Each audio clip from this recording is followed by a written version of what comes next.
just a second. Yeah, it does. There you go. Hi. All right. Hello. Welcome, Jennifer, to the Regional Geography Heads meeting. And we'd just like to talk today about social media and the use of social media in our professional learning environment. If you have any suggestions on how we can begin that as our structure for today. Well, I am always amazed. So thank everybody for coming. How awesome that you get to spend the day with other teachers of your subject area to learn together. I think that's awesome. And thank you so much for inviting me, Ashley. I am passionate about connecting teachers with other teachers, so creating a professional learning network. I'm amazed at how Twitter, when I started in 2011, I had no idea that it would transform my practice in the way that it had. So I don't teach geography, but I have been able to connect. At the time as a literacy consultant, I was able to connect with other literacy consultants from around the world, English teachers, history teachers, so whoever I happened to be supporting, I was able to connect with those teachers on Twitter, and some of the friendships that have come from that are just unbelievable to me. And so to be able to share my learning with others and to have them share so generously with me is absolutely amazing to me. So there is an incredible educational community. Your geography teachers, if you use the hashtag GeoChat, G-E-O-C-H-A-T, you're going to find a plethora of teachers from all over the world who are teaching geography and who are sharing resources. So that's the first thing I have to say. But lately I've been super interested in, so I have this incredible PLN, and yet we tell our students, don't do this, don't do this, don't do this online. And what we should be doing, what we can do with a click of a button, look at what we're doing here, is connect our students to other classes, to experts around the world. I mean, Skype in the Classroom, for example, has, National Geographic expeditions to the Antarctic. I mean, we can do that now. I'm setting up in my library, so as soon as I'm done here, we have virtual reality set up so kids could go to Asia for Asia History Month. We're going to different sites there. So I'm passionate about empowering students to see the potential of social media beyond entertainment, which is really what they see right now. So for me, it's about showing them how to use social media to learn and share learning, to empower others, to highlight causes, and to be a more positive influence on others. So that is my passion. And the Amazing Race kind of came out of that, right? I had been playing with Breakout EDU in my classroom. So if you don't know, do you know what Breakout EDU is? Did one last year. Oh, perfect. Well, there you go. So it's an escape room, right? And so I thought about that concept, right, and how cool that is. And then I thought, what if we took The Amazing Race, which is a really cool game on television, and then took the idea of Breakout EDU, and we sort of mashed them together, and we simultaneously helped kids to learn about different places in the world, but also engage in design thinking around creating a game. And what's really cool about that is they get together in groups, and they've never done this before. So it's a really cool way to get our kids to fail in a great way. So they're creating their games, and then they're sharing them with each other, and they're providing feedback to one another, and then they're launching this game for the world and using the Amazing Race EDU hashtag, which a lot of kids don't look at hashtags as a way to build community or connect with others. They just use hashtags for fun. I'm not saying all do, but certainly I thought, wouldn't this be a great opportunity for kids? And I've been doing it with, I guess for the past 2 years. I keep getting better. I keep refining it. The students keep getting better because I explain it better. So I used to just start cold and go, okay, let's play a game and let's create a game. And now we spend a lot of time brainstorming what makes a good game. We spend a lot of time learning about mapping tools like Google My Maps or Tour Builder and Google Earth so that they can engage those elements in their own game. And we spend an awful lot of time with chart paper in groups planning, because the more they plan before they go off, the better they are. And so I am excited to be able to, I just marked some more. I'm excited to be able to have some of the games that the kids have created this semester. I've had 4 classes this year work on them, launched to the world. Now, we do it in the grade 9 geography class, and so it's Canadian geography, so it'd be great for other Canadians to play their games once they're on there. But I continue to share it with people all over the world when I go and travel and speak, because I would love to see teachers from across the globe contributing some of their games so that kids can see one another. We talk about empathy, right? That with technology, we no longer have empathy. Well, I beg to differ. I think that we can create opportunities for kids to learn about one another when we explicitly focus on that. So, okay, I've talked a lot. I'm sorry. Does anyone have any questions? How do your students share their amazing races that they've created? Are they sharing them through their hashtag? Okay, so no, we have, I don't know what it's like in your board, but our board is kind of crazy. I continue to have courageous conversations about sharing with the world, and we're not there yet. So I actually have to I create the Google Slides to begin with, so that we can share the link. And sometimes I get a buddy class and they share them with a buddy class and then critique one another's. And that's been done within my own school, because I have 4 classes working on them. You know, Miss Hardachuk's class will share with Miss Kandari's class, and they'll give feedback to one another. So we just share using the Google link. And then you'll notice when they launch it to the world, so as they're creating, we use the hashtag. But when you take a look at the website and it says play the game, what there is a my map. And I take their slide and I put a pin on their map so that anyone can take a look at the maps that are created there and play any game. So it's launched to the world on a public website. And one of the things that I think is really cool is I tell the kids, you know, I've created a bit.ly for it, like a shortened URL link. So it's bit.ly/AmazingRaceEDU. But I also say to the kids, or you could just Google Amazing Race EDU, and that'll be the first thing that comes up. And they go, ooh, like, so this is on Google. And I'm like, yeah, so it has to be really good. And kids have said that. They're like, oh, it's not good enough yet, you know, and they keep working, which I think is so cool, right? I don't know where the quotation originated, but when they're doing it for you, it has to be good enough. But when they're doing it for the world, they want it to be really good. So that's been really neat too. Absolutely. All right. Does anyone have any questions for Jennifer regarding what she's talked about so far today, or any role of social media? Yeah. Yeah.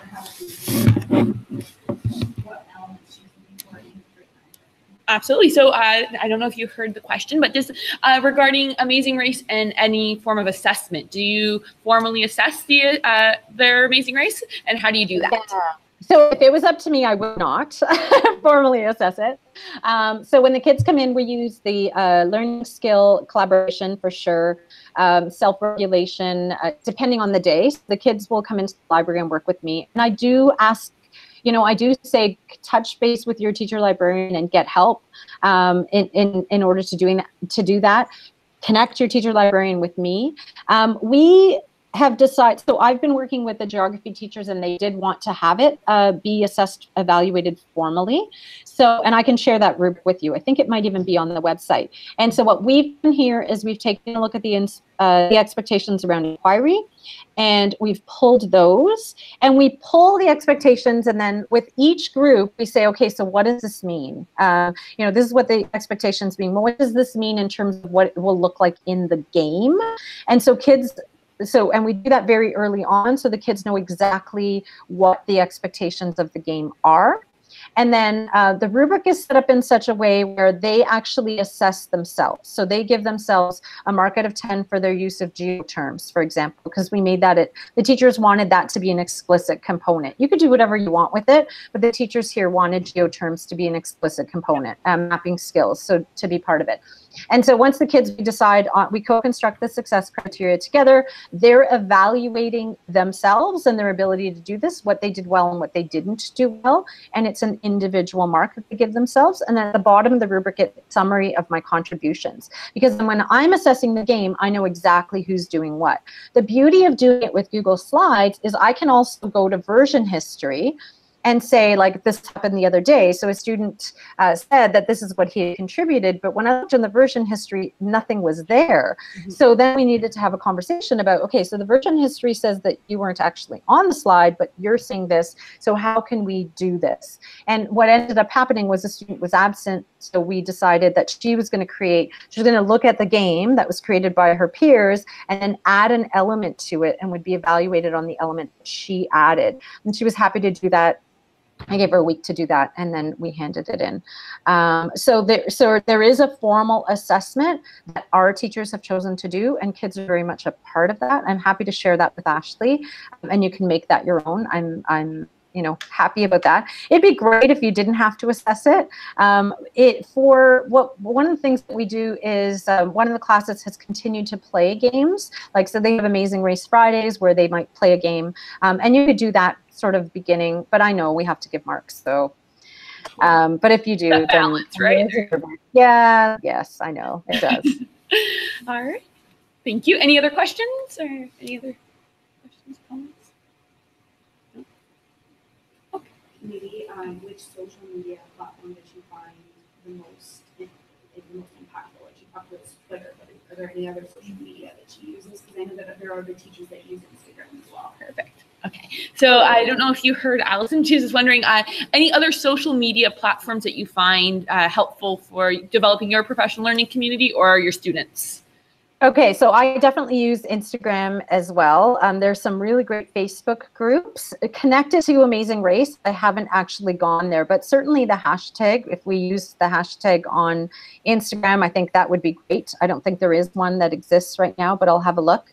Voxer, I don't know for your own professional learning, if you've never used Voxer, it is a great tool because it allows you, so Twitter is great, you've got the 240 characters, you've got links to blogs, but Voxer really, it's a walkie-talkie app, and it's a group with whom I communicate. So there are different groups I communicate with all the time. And so personally and professionally, I use Voxer and Twitter and Facebook groups the most. Definitely using Instagram. I love the power of Instagram for visuals and videos with the library account. Primarily, Amazing Race has been shared through Twitter, but certainly I'm using the hashtag in Instagram as well. So I'm sure we'll start to develop that as well. But there's no Instagram account for the Amazing Race EDU, for example. A lot of what we're doing is through that main website. There is a Google Plus community, but my students don't have access to Google Plus. The teachers do, though. So that's another avenue for teachers. I'm not sure if that answered your question. Yeah. Any other questions? Okay, I was just wondering, how do you start? Because this can be very daunting, the role of social media. What should we follow first? What's some of your favorite things that you follow? Okay, so we're sort of stepping back from the Amazing Race. We're talking about social media. Going just to social media as professional learning. Okay, so I would start with, what do you want to learn more about? I have curated on Twitter. So if you go to Casa-Todd.com, I've actually created a resource called Twitter Getting Connected. Twitter is an amazing place because you're going to find so many educators there. And I spent probably a year and a half lurking and learning. So I didn't tweet a single thing for a year and a half. All I did was I followed, and the reason I mentioned my website is I've curated Twitter lists and then given you a sense of hashtags. So already you can go to GeoChat as a hashtag, search it on Twitter, and then look at all the people that are contributing. And then when someone's contributing something really interesting or something that really aligns with sort of your values or your passions or what it is that you want to do, then you follow that person. And then it's to have other suggestions, and then you follow that person. So I began, and my advice to you is to begin to follow people who are inspiring, who share and who are positive. And I unfollow people who are not. That's just because the reason I'm on Twitter is because I gain such value from it. So if people are overly complaining about things or oversharing about their breakfast, I tend not to follow them. But I love humans, right? Like, so I will share personal things from time to time. I'm not a robot, and so those are the kinds of people that I follow. So my Twitter lists are a good place to start. There's actually a Twitter list called Start Here. So these are the educators that really are rock stars on Twitter. But certainly Facebook groups. Like, I know that there's a teacher librarian Facebook group. There must be a geography teacher Facebook group. And what I love about Facebook is I'm very familiar with Facebook, right? If you're not familiar with Twitter, it's a little bit hard to sort of learn at first and what that looks like. Though I do have resources with videos on how to use that. Maybe that's a summer project. But Facebook has been an incredible source for me. There's a Breakout EDU, where people are sharing all the different Breakout EDUs that they're doing and creating and questions about them that has really fed me.